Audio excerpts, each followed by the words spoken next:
que o silicone dela আকাশচুম্বী প্রত্যাশা নিয়ে ম্যানচেস্টার ইউনাইটেডে পাড়ি দিয়ে সফল হতে পারেননি অ্যান্টনি। Anthony said no. এক পর্যায়ে কোণঠাসা হয়ে পড়লে তাকে ধারে রিয়াল বেতিসে পাঠায় ইংলিশ ক্লাবটি। Anthony!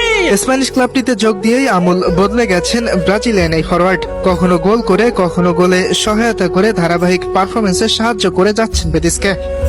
বেতিসের হয়ে সব মিলিয়ে 12 ম্যাচে 4 গোল ও 4টি অ্যাসিস্ট করেছেন তিনি। সবশেষ লা লিগায় আন্দালুসিয়ান ডার্বিতে সেভিয়ার বিপক্ষে 2-1 গোলে জয়ের ম্যাচে দারুণ অবদান রেখেছেন এই ব্রাজিলিয়ান। অ্যান্টনি আসার পর ভালো সময়ের মধ্য দিয়ে যাচ্ছে বেতিস, তবে স্প্যানিশ ক্লাবটিতে স্থায়ী খেলোয়াড় নন অ্যান্টনি। মৌসুম শেষ হলেই তাকে চলে যেতে হবে। তবে বেতিসে অ্যান্টনির সতীর্থ ইসকো চান ক্লাবটিতে আরো 1 বছর থাক অ্যান্টনি।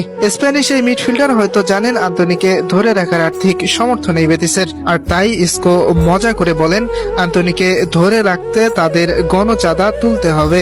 And Anthony!